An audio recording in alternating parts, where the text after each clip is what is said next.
Hi ಎಲ್ರಿಗೂ ನಮಸ್ಕಾರ ಸ್ನೇಹಿತರೆ, ನಾನು ಸೂರ್ಯ ಮಾತಾಡ್ತಾ ಇದ್ದೀನಿ. ನನ್ನ ವಿಲೋಚನಾ ಎಂಟರ್ಟೈನ್ಮೆಂಟ್ ಯೂಟ್ಯೂಬ್ ಚಾನಲ್ಗೆ ಎಲ್ರಿಗೂ ವೆಲ್ಕಮ್. ನಾನು ಮಾಡೋ ಕಂಟೆಂಟ್ ನಿಮ್ಗೆ ಇಷ್ಟ ಆಗಿದ್ರೆ ಲೈಕ್ ಮಾಡಿ, ಶೇರ್ ಮಾಡಿ, ಹಾಗೆ ನಿಮ್ಮ ಅನಿಸಿಕೆ ಅಭಿಪ್ರಾಯನ ಕಮೆಂಟ್ ಮುಖಾಂತರ ತಿಳಿಸಿ ಸ್ನೇಹಿತರೆ. ಹಾಗೆ ನನ್ನ ವಿಲೋಚನಾ ಎಂಟರ್ಟೈನ್ಮೆಂಟ್ ಯೂಟ್ಯೂಬ್ ಚಾನಲ್ನ ಯಾರ ಸಬ್ಸ್ಕ್ರೈಬ್ ಆಗಿಲ್ಲ ಆದಷ್ಟು ಬೇಗ ಸಬ್ಸ್ಕ್ರೈಬ್ ಮಾಡ್ಕೊಳ್ಳಿ. ನಿಮ್ಮ ಪ್ರೀತಿ ವಿಶ್ವಾಸ ಹಾರೈಕೆ ಸದಾಕಾಲ ನನ್ನ ಮೇಲೂ ಹಾಗೂ ನನ್ನ ವಿಲೋಚನಾ ಎಂಟರ್ಟೈನ್ಮೆಂಟ್ ಯೂಟ್ಯೂಬ್ ಚಾನಲ್ ಮೇಲೆ ಇರಲಿ ಅಂತ ಕೇಳ್ಕೊಳ್ತಾ ಇದ್ದೀನಿ. ಹಾಗೆ ಬಡು ಮನೆ ಮಕ್ಕಳನ್ನ ಬೆಳೆಸಿ. ಕರುನಾಡ ಚಕ್ರವರ್ತಿ, hat-trick hero, century star, very down to earth person, ದೊಡ್ಡ ಮನೆಯ ದೊಡ್ಡ ಮಗ, ಹಾಗೆ ದೊರೆ ಅಂತಲೇ ಹೇಳ್ಬೋದು. ಡಾಕ್ಟರ್ ಶಿವರಾಜ್ ಕುಮಾರ್ ಅವರಿಗೆ ಆರೋಗ್ಯದಲ್ಲಿ ಏರುಪೇರಾಗಿದೆ. ಹಾಗಾಗಿ ಚಿಕಿತ್ಸೆಗಾಗಿ ಅಮೇರಿಕಾಗೆ ಹೋಗ್ತಾ ಇದ್ದಾರೆ. ಇದೇ ತಿಂಗಳು 15ಕ್ಕೆ ಇಲ್ಲ 18ಕ್ಕೆ ಟ್ರೀಟ್ಮೆಂಟ್ಗಾಗಿ ಅಮೇರಿಕಾಗೆ ಹೋಗ್ತಾ ಇದ್ದಾರೆ. ಇದನ್ನು ಕೇಳಿದಂತಹ ಶಿವಣ್ಣನ ಫ್ಯಾನ್ಸ್ಗೆ ಬೇಜಾರಾಗಿದೆ. ಅಂದರೆ ಶಾಕಿಂಗ್ ನ್ಯೂಸ್ ಅಂತಲೇ ಹೇಳ್ಬೋದು. ಏನಾಯ್ತಪ್ಪ ಶಿವಣ್ಣಂಗೆ, ಯಾಕೆ ಈ ಥರ ಆಯಿತು, ಏನಕ್ಕೋಸ್ಕರ ಅಮೇರಿಕಾದಲ್ಲೇ ಹೋಗಿ ಟ್ರೀಟ್ಮೆಂಟ್ ತೊಗೊಬೇಕು, ಇಲ್ಲೇ ಬೆಂಗಳೂರಲ್ಲೇ ತೊಗೊಳೋದಕ್ಕಾಗೋದಿಲ್ವಾ ಅಂತ ನೂರಾರು ತಾಟ್ಗಳು ಫ್ಯಾನ್ಸ್ಗೆ ಶುರು ಆಗಿದೆ. ಹಾಗೆ ಅದೇನು ಪ್ರಾಬ್ಲಮ್ ಅಂತಲೂ ಶಿವಣ್ಣ ಕೂಡ ಹೇಳಿಲ್ಲ, ಮಾಧ್ಯಮಗಳಲ್ಲಿ ಹೇಳಿಲ್ಲ.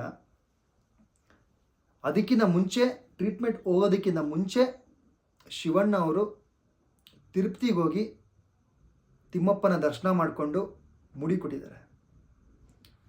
ಈ ಮುಡಿ ವಿಷಯ ಏನಕ್ಕೆ ಕೇಳ್ತಾ ಇದ್ದೀನಿ ಅಂತ ಹೇಳಿದ್ರೆ, ಶಿವಣ್ಣನ ಜೊತೆ ಯಾರು ಇದ್ದರೋ ಅವರೆಲ್ಲರೂ ಮುಡಿ ಕೊಟ್ಟಿದ್ದಾರೆ.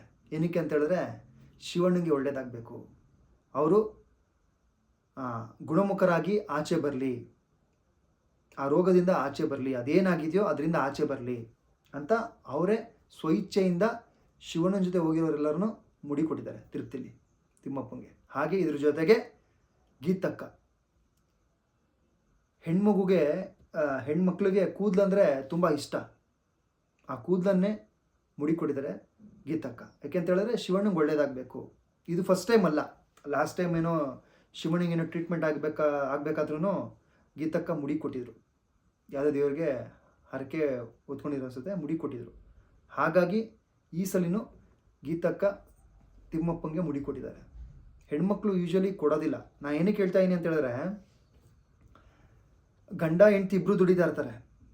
ಇನ್ ಕೇಸ್ ಗಂಡಂಗೆ ಒಂದು ತಿಂಗಳು ಫೈನಾನ್ಷಿಯಲಿ ಏರುಪೇರು ಆಯಿತು ಅಂತ ಹೇಳಿದ್ರೆ, ಹೆಂಡ್ತಿ ಗಂಡಂಗೆ ಕೊಡೋಕ್ಕೆ ದುಡ್ಡನ್ನ ಕೊಡೋದಕ್ಕೆ ಒದ್ದಾಡ್ತಾಳೆ. ಇದನ್ನು ನೋಡಿದ್ದೀನಿ, ನನ್ನ ಫ್ರೆಂಡ್ ಸರ್ಕಲಲ್ಲೇ ನೋಡಿದ್ದೀನಿ. ಹಾಗಾಗಿ ಈಗಿನ ಕಾಲದ ಹೆಣ್ಮಕ್ಳು ಇದನ್ನ ತಿಳ್ಕೋಬೇಕು. ಏನಕ್ಕೆ ಅಂತ ಹೇಳಿದ್ರೆ, ಗಂಡ ಕಷ್ಟದಲ್ಲಿದ್ದಾಗ ಸಾಥ್ ಕೊಡಬೇಕು, ಹೆಂಡತಿ ಆದವಳು ಸಾಥ್ ಕೊಡಬೇಕು. ಆ ಸಾಥ್ ಸಿಗದಿರೋ ಕಾರಣ ಡೈವರ್ಸ್ಗಳಾಗುತ್ತೆ. ಗೀತಕ್ಕನ್ನು ಅದಕ್ಕೆ ಶಿವಣ್ಣ ಯಾವಾಗಲೂ ಮೆಚ್ಕೊಳ್ಳೋದು, ಇಲ್ಲ ನನ್ನಿಂದ ಯಾವಾಗ್ಲೂ ಪ್ರತಿನಿತ್ಯ ನನ್ನ ಹೆಂಡತಿ ಇದ್ದೇ ಇರ್ತಾಳೆ, ಗೀತಾ ಅವರು ಇದ್ದೇ ಇರ್ತಾರೆ ಅಂತ ಶಿವಣ್ಣ ಸುಮಾರು ಸಲ ಹೇಳಿದ್ದಾರೆ. ಹಾಗೆ ನನ್ನ ಅಮ್ಮೋರ್ ಗಂಡ ಅಂದ್ಕೊಂಡ್ರೂ ಪರವಾಗಿಲ್ಲ, ನಾನು ಗೀತನ್ನ ಅಷ್ಟು ಪ್ರೀತಿ ಮಾಡ್ತೀನಿ, ಅವಳಿಂದನೇ ನಾನು ಅಂತಲೂ ಹೇಳ್ಕೊಂಡಿದ್ದಾರೆ. ಹಾಗೆ ಶಿವಣ್ಣ ಆದಷ್ಟು ಬೇಗ ಗುಣಮುಖರಾಗಿ ಆಚೆ ಬರಲಿ, ಅಮೇರಿಕೆಯಿಂದ ವಾಪಸ್ ಬಂದು ಸಿನಿಮಾ ಲೈನಪ್ ಏನಿದೆಯಲ್ಲ ಅವರ ಕಮಿಟ್ಮೆಂಟ್, ಉತ್ತರಾಖಂಡ ಆಗಿರ್ಬೋದು, ಎ ಫಾರ್ ಆನಂದ್ ಆಗಿರ್ಬೋದು, ಹಾಗೆ ಸುಮಾರು ಸಿನಿಮಾಗಳಿದೆ ಲೈನಪ್ಪು, ಆ ಸಿನಿಮಾಗಳನ್ನೆಲ್ಲ ಕಂಪ್ಲೀಟ್ ಮಾಡಿಕೊಡ್ಲಿ. ಹಾಗೆ ಶಿವಣ್ಣನೂ ಅದೇನೇ ಹೇಳ್ತಾ ಇರೋದು, ನನ್ನ ಜನವರಿ ಅಷ್ಟರಲ್ಲಿ ಆಚೆ ಬರ್ತೀನಿ, ಜನವರಿ ಅಷ್ಟರಲ್ಲಿ ಶೂಟಿಂಗ್ ಬಂದು ಜಾಯ್ನ್ ಆಗ್ತೀನಿ ಅಂತಲೂ ಹೇಳಿದ್ದಾರೆ. ಹಾಗೆ DKD ಮುಗಿಸ್ಕೊಟ್ಟು ಹೋಗಿದ್ದಾರೆ. DKD ಕೊನೆ ದಿನ ಅಂದರೆ ಫೈನಲ್ ಕೊನೆ ದಿನದಲ್ಲಿ ಶಿವಣ್ಣ ಅವರು ಕಣ್ಣೀರು ಹಾಕೊಂಬಿಟ್ರು. ಯಾಕೆಂತ ಹೇಳಿದ್ರೆ ಅವ್ರಿಗೆ ತುಂಬ ಹರ್ಟ್ ಆಗಿದೆ, ಏನಕ್ಕಪ್ಪ ನನಗೆ ಈ ಥರ ಆಯಿತು ಅಂತ. ಬಟ್ ಎಲ್ಲೂ ಕೂಡ ಶಿವಣ್ಣ ಅದನ್ನು ತೋರಿಸ್ಕೊಂಡಿಲ್ಲ, ಆಮೇಲೆ ಕುಗ್ಗಿಲ್ಲ.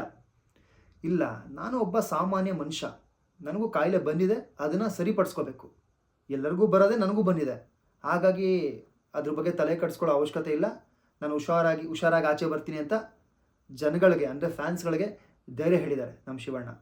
ಹಾಗಾಗಿ ಅವರು ಆದಷ್ಟು ಬೇಗ ಅಮೇರಿಕಾಯಿಂದ ವಾಪಸ್ ಬಂದು ಎಂದಿನಂತೆ ಶೂಟಿಂಗಲ್ಲಿ ಬ್ಯುಸಿ ಆಗಲಿ ಅಂತ ಕೇಳ್ಕೊಳ್ತೀನಿ. ಹಾಗೆ ಶಿವಣ್ಣನ ಫ್ಯಾನ್ಸ್ ಮುಖಾಂತರ ನಾನು ಈ ಮಾತನ್ನು ಹೇಳ್ತಾ ಇದ್ದೀನಿ, ಎಲ್ಲರೂ ದೇವ್ರನ್ನ ಬೇಡ್ಕೊತಾ ಇರ, ಅವ್ರಿಗೆ ಒಳ್ಳೇದಾಗಲಿ, ಅವ್ರಿಗೆ ಆರೋಗ್ಯ ಎಂದಿನಂತೆ ನಾರ್ಮಲಾಗಿ ಆಗಲಿ, ಅವ್ರು ಎಂದಿನಂತೆ ಶೂಟಿಂಗ್ಗೆ ಬರಲಿ ಅಂತ ಕೇಳ್ಕೊಳ್ತಾ ಅವ್ರಿಗೆ ಒಳ್ಳೇದಾಗಲಿ ಅಂತ ಹೇಳ್ತೀನಿ. ಹಾಗೆ ನನ್ನ ವಿಲೋಚನಾ ಎಂಟರ್ಟೈನ್ಮೆಂಟ್ ಯೂಟ್ಯೂಬ್ ಚಾನಲ್ನ ಯಾರು ಸಬ್ಸ್ಕ್ರೈಬ್ ಆಗಿಲ್ಲ ಆದಷ್ಟು ಬೇಗ ಸಬ್ಸ್ಕ್ರೈಬ್ ಮಾಡ್ಕೊಳ್ಳಿ. ನಿಮ್ಮ ಪ್ರೀತಿ ವಿಶ್ವಾಸ ಹಾರೈಕೆ ಸದಾಕಾಲ ನನ್ನ ಮೇಲೂ ಹಾಗೂ ನನ್ನ ವಿಲೋಚನಾ ಎಂಟರ್ಟೈನ್ಮೆಂಟ್ ಯೂಟ್ಯೂಬ್ ಚಾನಲ್ ಮೇಲೆ ಇರಲಿ ಅಂತ ಕೇಳ್ಕೊಳ್ತಾ ಇದ್ದೀನಿ. ಥ್ಯಾಂಕ್ ಯು ಸ್ನೇಹಿತರೆ. ಬಾಯ್.